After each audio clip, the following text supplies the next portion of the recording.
तत्प्रतियोगिका अपि, त्याच्या ठिकाणी काही नाही. प्रतियोगिता काय आहे, असंभव आहे.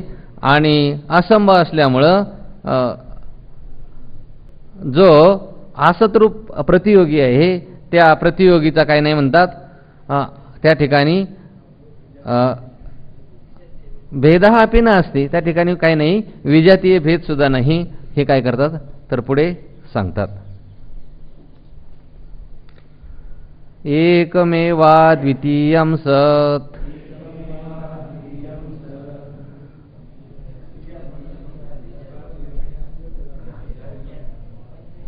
सिद्धमत्र तु केचन. राहिलं का मध्ये?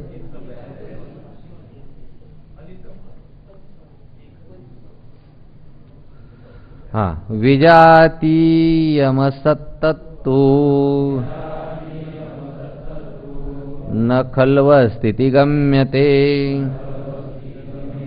नास्त्यात प्रतियोगित्वं विजातीयाद्विदा कुतः. विजातीयमसत्तत्तु न खल्वस्तीति गम्यते नास्त्यात प्रतियोगित्वं विजातीयाद्विदा कुतः.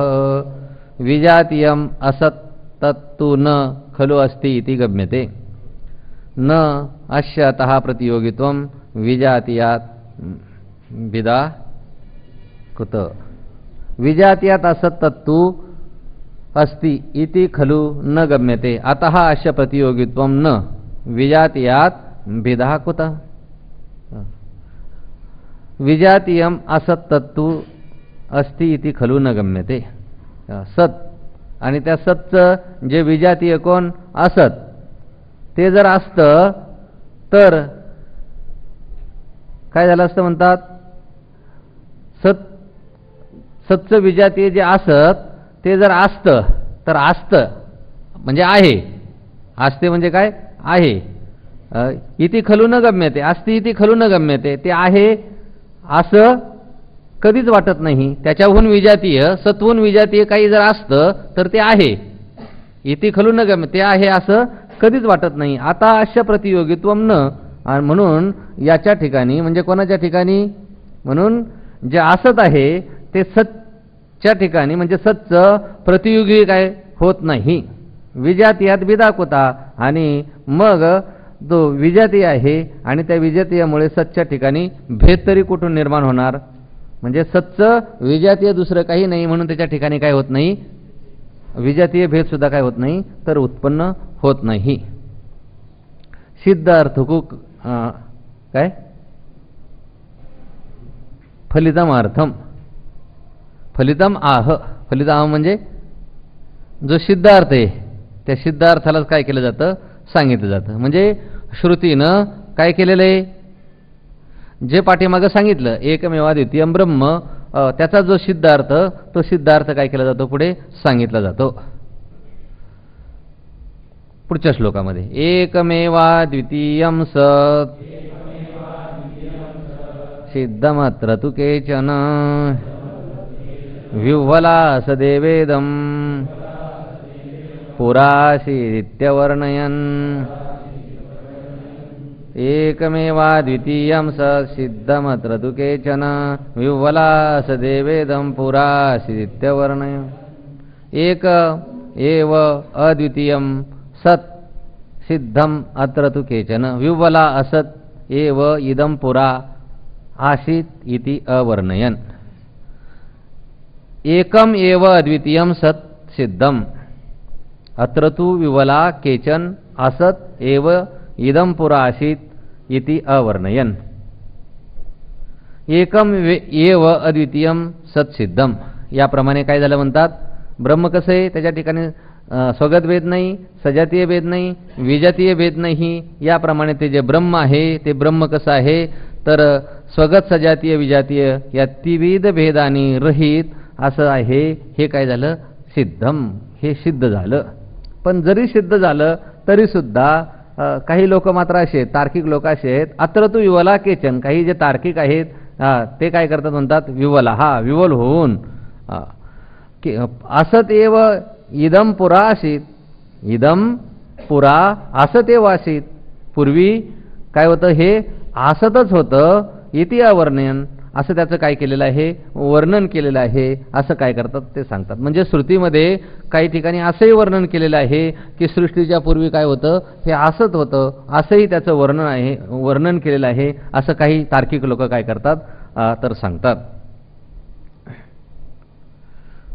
म्हणजे श्रुतीनं, युक्तीनं, अनुभवानं या तीनही प्रबल अशा प्रकारच्या प्रमाणाने जी सद्वस्तू आहे ती सद्वस्तू कशी आहे, त्रिविध भेदरहित आहे, त्रिविध भेदशून्य आहे. असं काय केलं आतापर्यंत सिद्ध केलं.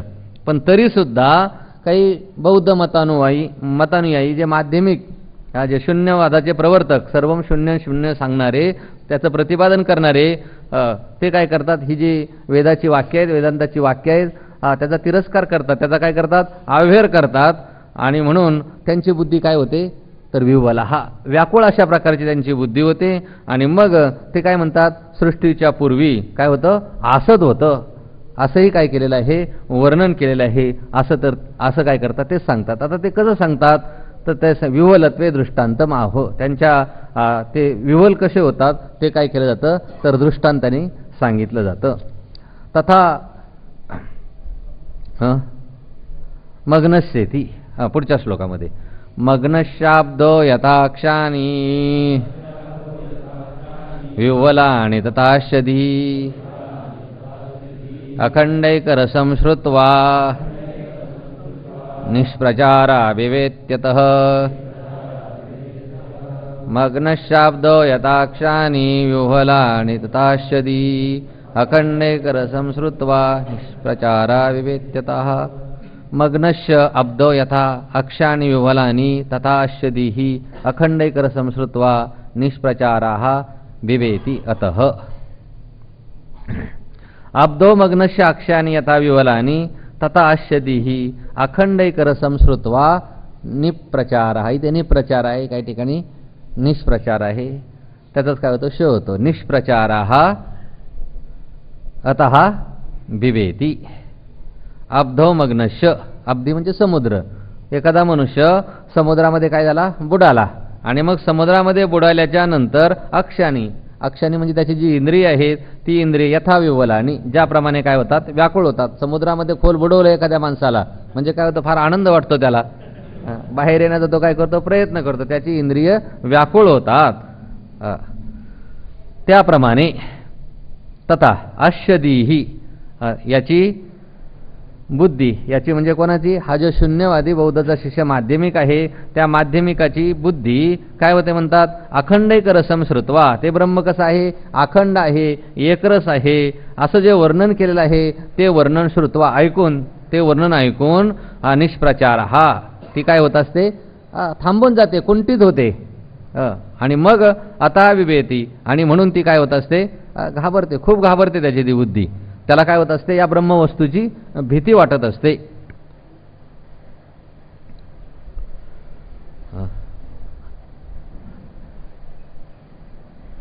द्राष्टांतिके योजयती, द्राष्टांतिकाच्या ठिकाणी त्याची काय करतात, योजना करतात. अश्य असतवादीनः, अश्य म्हणजे कोण, असतवादीनः, जे काही असतवादी आहेत त्या असतवादींची बुद्धी. आता इथं अश्य असतवादीना जातो एकवचनम, एक जाती म्हणजे असतवादी एक आहे असं नाही, खूप आहेत असतवादी, उलट असतवादीची संख्या जास्त आहेत. त्याची ही स्वतंत्र जाती आहे म्हणतात, आणि त्याची स्वतंत्र जाती असल्यामुळे त्याचं काय केलं इथं एक वचन. देही अंतकरम, देही नाम अंतकरणम, त्याचं ते अंतकरण आहे, त्याची बुद्धी. अखंड एकरसम वस्तू श्रुत्वा, अखंड एकरस असणारी जी ब्रह्मवस्तू तिच्या संबंधाने त्याचं वर्णन ऐकलं तर काय होते, निष्प्रचार म्हणजे कुंठित होते. साकार वस्तूनी इव अखंड एकर वस्तूनी प्रचार रहिता सती, म्हणजे साकार वस्तूप्रमाणे, म्हणजे साकार वस्तूप्रमाणे कुंठित होते म्हणजे काय वंडा महाराज, साकार वस्तूनी इव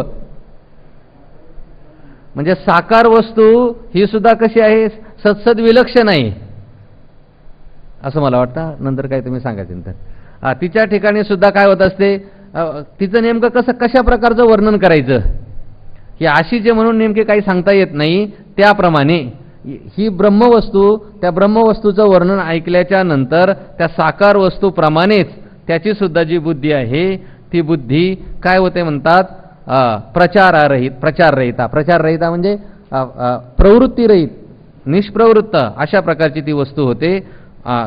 आणि आता असं अस्माद वस्तू न वियती, म्हणून ती ही जी वस्तू आहे कोणती, अखंड एकरस अशी जी ब्रह्मवस्तू आहे, त्या ब्रह्मवस्तूपासून तिला काय होत असतं तर भीती वाटत असते.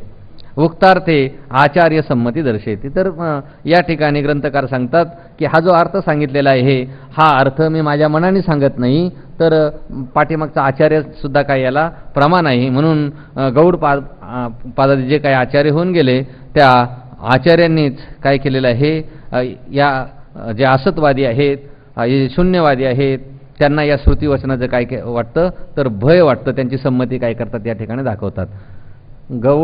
गौडाचार्या निर्विकल्पे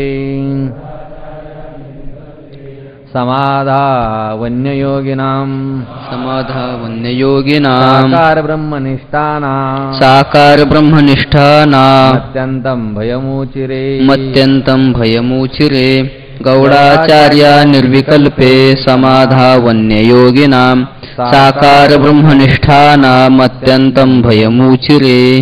गौडाचार्या निर्विकल्पे समाधौ अन्ययोगिनां साकार ब्रह्मनिष्ठानां अत्यंतं भयम उचिरे.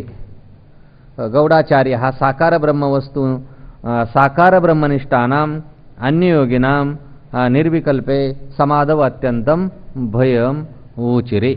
म्हणजे जे काही आचार्य कोणते प्रामुख्याने त्याने उल्लेख केला इथं गौडपादाचार्य, म्हणजे शंकराचार्यांचे जे आजगुरु होते ते गौडपादाचार्य, त्यांनी काय केलेले हे निर्विकल्प जी समाधी आहे त्या निर्विकल्प समाधीचं काय म्हणतात, जी साकार ब्रह्म आहे त्या साकार ब्रह्माच्या ठिकाणी निष्ठा ठेवून राहणारे जे काही दुसरे उपासक आहेत अन्ययोगिनाम, त्या दुसऱ्या उपासकांना काय होते म्हणतात भयमुचिरे. खूप मोठं काय वाटत असतं, भय वाटत असतं. कशाचं भय वाटत असतं, निर्विकल्पे समाधी, ह्या निर्विकल्प समाधीचं भय वाटत असतं. असं काय केलेलं आहे त्यांनी तर सांगितलेलं आहे. कोणी, गौडपादाचार्यांनी. केन वाक्येन उक्तवन्तः इति आकांक्षा तदीयम वार्तिकम एव पठती. तर कोणत्या वाक्याने गौडपादाचार्यांनी सांगितले अशी जर शंका कोणाला उत्पन्न होईल म्हणून ते वार्तिकच काय करतात तर या ठिकाणी सांगतात. अस्पर्शयोगो नामैष दुर्दर्श सर्वयोगिभिः योगिनो बिभ्यति यस्मात् भयदर्शिनः अस्पर्शयोगो नामैष दुर्दर्श सर्वयोगिभिः योगिनो बिभ्यति यस्मात् भयदर्शिनः. अस्पर्शयोग नाम एषः दुर्दर्श सर्वयोगिभिः योगिनः बिभ्यतिः अस्मात् अभये भयदर्शिनः. अस्पर्शयोगः नाम एषः सर्वयोगिभिः दुर्दर्शः हि योगिनः अभये भयदर्शिनः अस्मात् बिभेति. अस्पर्शयोग नाम म्हणजे अस्पर्शयोग नावाचा, म्हणजे अस्पर्शयोग नावाची एषः म्हणजे ही जी निर्विकल्प समाधी आहे ती समाधी काय म्हणतात, सर्व योगी बी दुर्दर्श, जे काही बाकीचे योग्य आहेत म्हणजे जे द्वैती आहेत, साकार मूर्तीचं ध्यान करणारे जे आहेत त्या सर्व योग्यांना काय आहे म्हणतात दुर्दर्श. अतिशय दुर्दर्श आहे म्हणजे अतिशय दुष्प्राप्य अशा प्रकारची, म्हणजे प्राप्त करून घेण्यासाठी ती कशी आहे अत्यंत कठीण आहे ही योगिनः. आणि मग का ही म्हणजे कारण अभय भयदर्शिना योगिनः. अभय म्हणजे भयरहित अशा ठिकाणी भयदर्शिनः म्हणजे भय पाहणाऱ्या भय मानणाऱ्या योगिनः, हे जे योगी आहेत त्या योग्यांना काय होतं म्हणतात अस्मात् बिभेति. या समाधीचं काय होत असतं म्हणजे या स्पर्श योगाचं काय होतं असतं, या समाधीचं काय वाटत असतं तर भय वाटत असतं, भीती वाटत असते. ही कारिका या ठिकाणी काय केलेली गौडपादाचार्यांची तर उपस्थित केलेली. पुढे सांगतात यह अयम अस्पर्श योग. अस्पर्श योग हा म्हणजे अख्ख्या निर्विकल्प समाधी.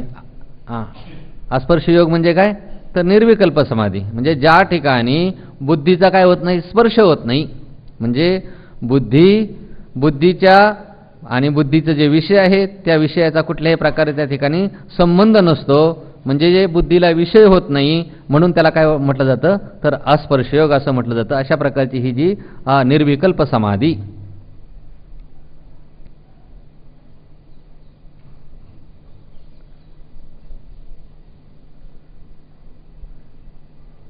येश सर्व योगिभिः साकार निष्ठै. येश सर्व योगिभिः नाम साकार निष्ठैहि. हे सर्व योगी म्हणजे कोण, साकार निष्ठे म्हणजे जी साकार मूर्ती आहे ते साकार मूर्तीच्याच ठिकाणी ध्यान करणे आणि त्या ध्यानाच्याच ठिकाणी निष्ठा ठेवणारे दूरदर्श. त्यांच्या बाबतीमध्ये हे कसं आहे म्हणतात, अतिशय दूरदर्श, दुःखाने प्राप्त होणार आहे. दूरदर्श म्हणजे दुःखेन द्रष्टुम योग्य, दुःखाने पाहण्यास योग्य म्हणजे दुष्प्राप, म्हणजे प्राप्त होणं कशी अतिशय अवघड अशा प्रकारची गोष्ट आहे इत्यर्थ. अशा प्रकारे त्याचा अर्थ. तत्र उपपत्तीम आह, त्याच ठिकाणी काय करतात, उपपत्ती सांगतात. ही योगिना अभय भयदर्शना अस्माद विभेती, ही उपपत्ती सांगतात. कारण भयरहित अशा ठिकाणी भय मानणाऱ्या त्यांना काय होत असतं, या समाधीचं भय वाटत असतं. ही म्हणजे यस्मात कारणात, या कारणामुळे. योगिना नाम पूर्वोक्त द्वैतदर्शना, पूर्वी सांगितलेले जे द्वैत पाहणारे. अभये भयशून्य समाधो. अभय म्हणजे भयशून्य अशा प्रकारची जी समाधी, त्या समाधीच्या ठिकाणी निर्जने बालाईव, निर्जन प्रदेशामध्ये जर काय ठेवलं, एखाद्या बालाला ठेवलं म्हणजे लहान मुलाला, ज्या ठिकाणी कोणीच नाही अशा ठिकाणी एखाद्या लहान मुलाला जर नेऊन ठेवलं तर त्याला काय वाटत असतं, भय वाटत असतं. त्याप्रमाणे हे साकार मूर्तीचंच ध्यान करणारे, त्यांच्याच ठिकाणी निष्ठा ठेवणारे जे द्वैतवादी आहेत, त्यांना मात्र या निर्विकल्प समाधीचं काय वाटत असतं, तर अतिशय भय वाटत असतं. कोणाप्रमाणे, या लहान मुलाप्रमाणे. भयदर्शिना म्हणजे भय हेतुत्वम कल्पयंतः, भयाचा जो हेतू आहे त्या हेतूची कल्पना करणारे. अस्मात म्हणजे अस्पर्श योगा, जो अस्पर्श योग आहे त्या अस्पर्श योगापासून भीतीम प्राप्नुवन्ति, भीतीला ते काय होतात, तर प्राप्त होत असतात. पुढे सांगतात श्रीमद आचार्यही अपि एतत् अभिहितम इत्याह. मग पाठीमागे काय सांगितलं, गौडपादाचार्यांची काय केली, कारिका सांगितली. आता या ठिकाणी पूज्य भगवतपाद शंकराचार्य आहे, त्या शंकराचार्याने सुद्धा हेच म्हटलेलं आहे. ते काय करतात या ठिकाणी सांगतात, भगवत पूज्यपादाश्च शुष्कतर्कपटो नमून आहुर्माध्यमिकान् भ्रान्ता न चिन्तेऽस्मिन् सदात्मनि भगवत्पूज्यपादाश्च शुष्कतर्कपटो नमून आहुर्माध्यमिकान् भ्रान्ता न चिन्तेऽस्मिन् सदात्मनि. भगवत पूज्यपादाः च शुष्कतर्कपटून आमून आहुः माध्यमिकान् भ्रांतान् अचिंते अस्मिन् सदात्मनि. भगवत पूज्यपादाः च शुष्कतर्कपटून आमून माध्यमिकान् अचिंते अस्मिन् सदात्मनि भ्रांतान् आहुः. भगवत पूज्यपादाः, भगवत पूज्यपाद शंकराचार्य यांनी सुद्धा काय केलेलं आहे म्हणतात, आमून शुष्क तर्क पटून, हे जे शुष्क तर्क करण्यामध्ये अतिशय पटाईत आहेत, चतुर आहेत, शुष्क तर्क करण्यामध्ये अशा प्रकारचे कोण, माध्यमिकान, बुद्धांचे शिष्य शून्यवादी जे माध्यमिक आहेत त्या माध्यमिकांना अचिंते अस्मिन् सदात्मनि भ्रांतानाहु. त्यांना काय म्हटलेलं आहे, त्या माध्यमिकांना अचिंत्य म्हणजे ही समाधी कशी आहे, हे स्वरूप कसं आहे, आचिंत्य आहे. त्या आचिंत्य सद्रूप जे आत्मस्वरूप आहे त्या आत्मस्वरूपाविषयी काय झालेले आहेत, भ्रांत झालेले आहेत, असं काय केलेलं आहे, इति आहू असं म्हटलेलं आहे.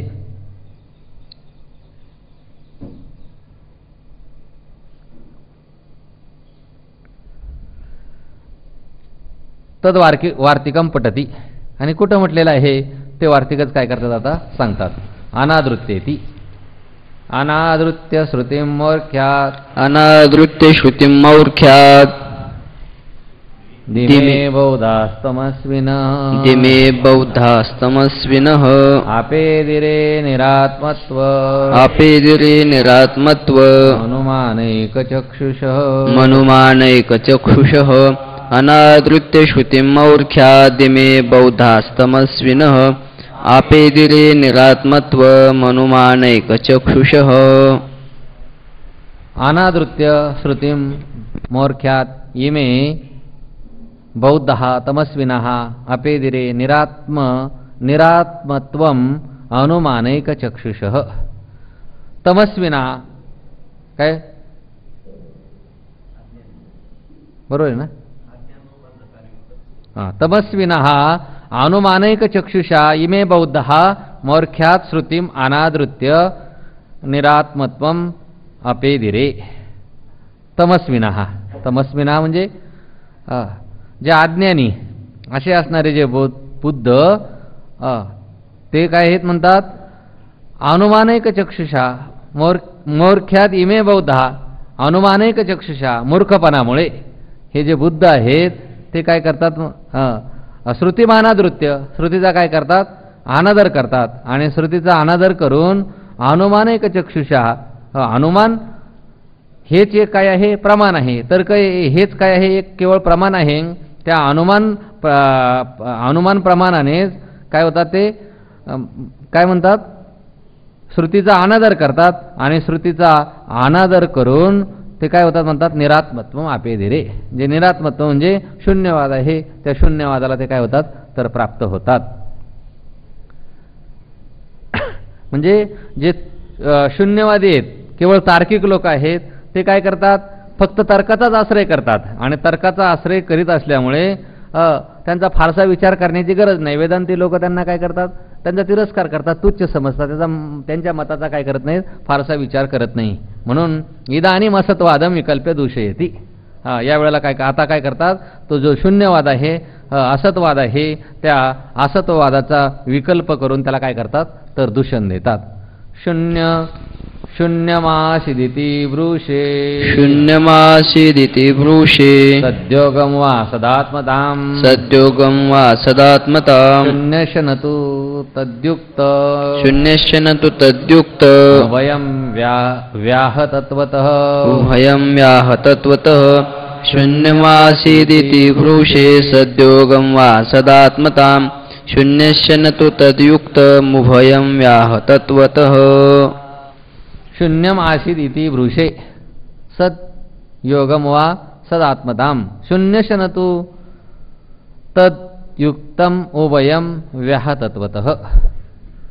शून्यम आसीत इति सद्योगम ब्रूषे वा सदात्मता तत् उभयम शून्यस्य व्याहतत्वतः न तु युक्तम. ते सांगतात की शून्यम आसीत इति हे माध्यमिका तू काय म्हणतो शून्यमाशीत सृष्टीच्या पूर्वी काय होतं शून्यच होतं.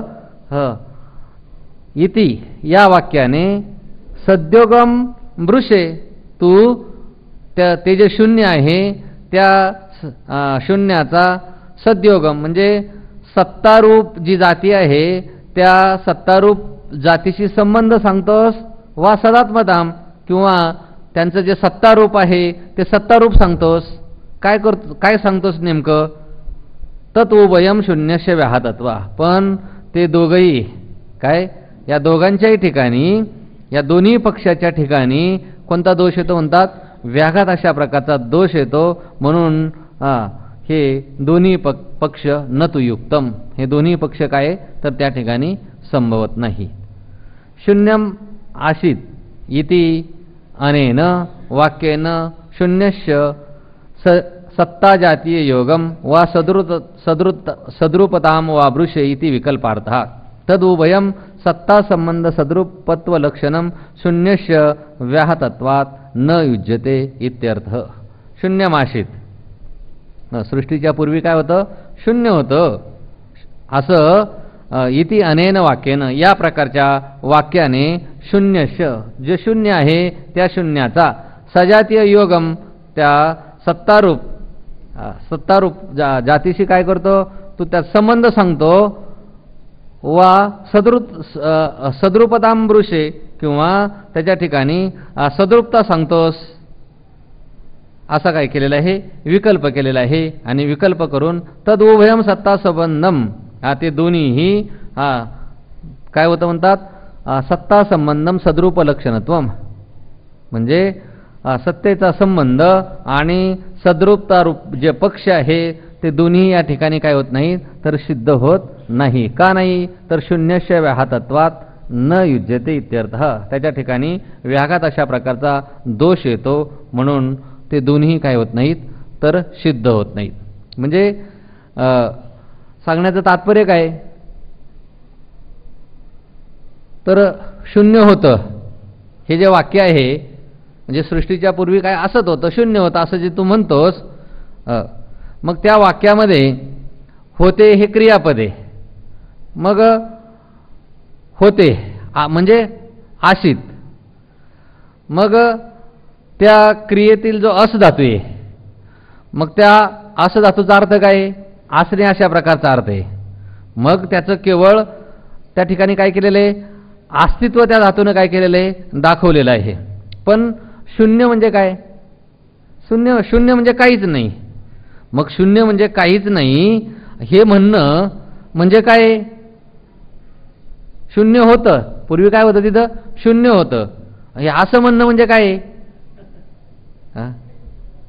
व्याघात दोष. म्हणजे माझी माता काय वंद्य आहे असं म्हणण्यासारखं आहे.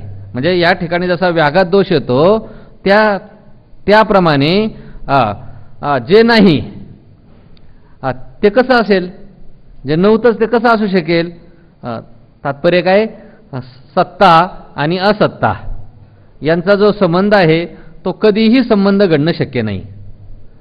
आणि जे शून्य आहे ते शून्य काय आहे, सत्तारूप आहे असं म्हणावं. म्हणजे सत्ता आणि असत्ता यांचा कधी संबंधही घडत नाही.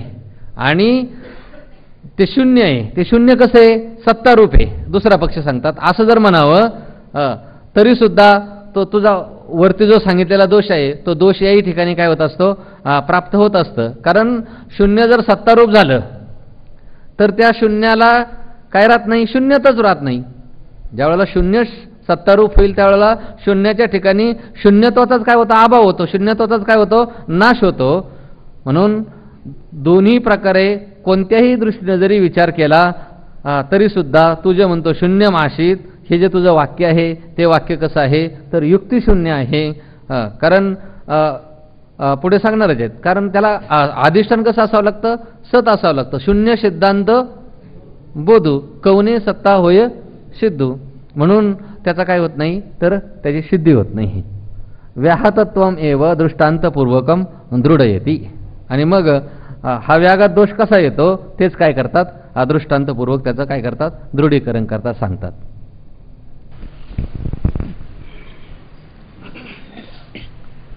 न युक्तस्तमसा सूर्यो, न युक्तस्तमसा सूर्यो, नापि चासौ तमोमयः, नापि चासौ तमोमयः, शून्यो विरोधित्वा, सच्छून्ययो विरोधित्वा, शून्यमासीत् कथं वद, शून्यमासीत् कथं वद. न युक्ततमसा सूर्यो, नापि चासौ तमोमयः, सच्छून्ययो विरोधित्वा, शून्यमासीत् कथं वद. न युक्तः तमसा सूर्यः न अपि च असौ तममयः, सत् शून्ययोः विरोधित्वात् शून्यमासीत् कथं वद. सूर्यः तमसा युक्तं न च असौ तममयः अपि न सत् शून्ययोः विरोधित्वां शून्यमासीत् कथं वद.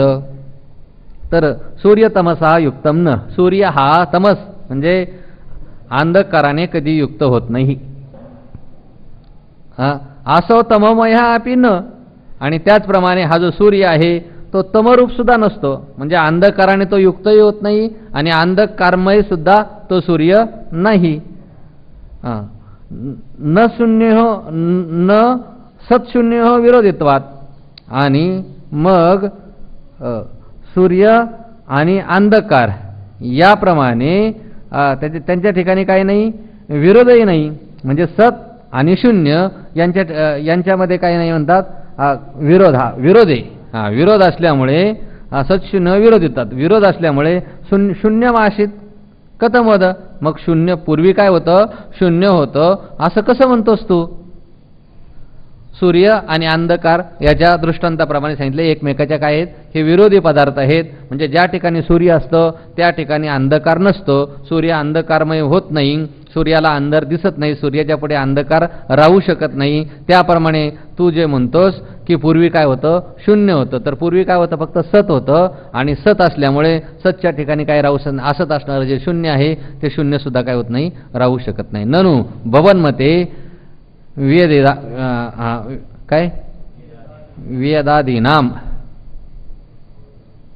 निर्विकल्पे ब्रह्मणी सत्वम व्याहतम इति आशंक्य आह. ननु शंका घेतात या ठिकाणी की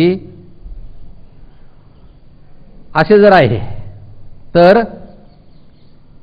भवनमते तुझ्या मतामध्ये म्हणजे निर्विकल्प जे ब्रह्म आहे त्या निर्विकल्प ब्रह्मामध्ये काय आहे? वेदादीनाम जे वेद म्हणजे आकाश. त्या आकाशादिकांचं अस्तित्व तुम्ही कसं काय मानता? जर तू असं मानलं तर त्याच्या ठिकाणी काय होतं म्हणतात? व्याघात अशा प्रकारचा काय येतो? दोष येतो. अशी शंका घेऊन सांगतात. वेदादेर नामरूपे मायया सुविकल्पिते शून्यस्य नामरूपे च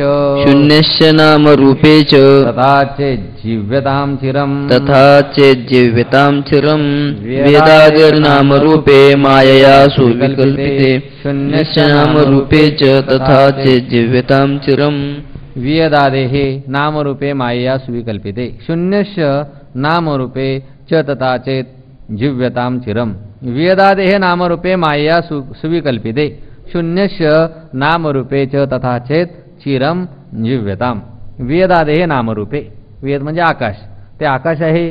त्या आकाशांची आकाशात वेदादे म्हणजे आकाश आहे आदी ज्यांच्या अशा प्रकारची सर्वच्या सर्व पंचमहाभूत त्यांची नामरूप काय आहेत म्हणतात? मायया सुविकल्पिते. मायेच्या योगाने त्यांची काय केलेली आहे? तर कल्पना केलेली आहे. ती कल्पित आहेत. शून्यश नामरूपेच तथा चेत. आणि मग शून्याची सुद्धा नामरूप ही तशीच जर कल्पित असतील तर चिरमजीव्यताम. तर तू काय हो म्हणतात? तुझं जे शून्य आहे ते शून्य काय हो? चिरमजीव चिरकालपर्यंत काय राहो? जिवंत राहो. म्हणजे तू काय केला? आमच्या मताचाच काय केला? स्वीकार केला असं होईल. म्हणजे आकाशाच्या ठिकाणी जी काही नामरूप आहेत ती नामरूप मायाच्या योगाने काय केलेली? त्याची कल्पना केलेली आहे. ती कल्पित आहेत.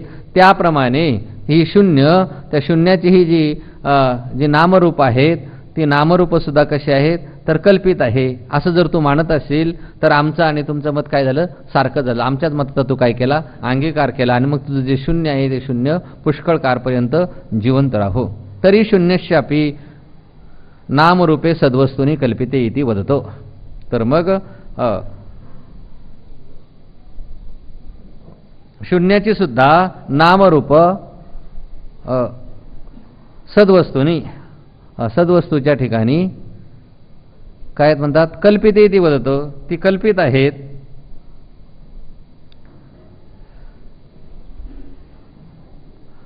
इति वदत अशा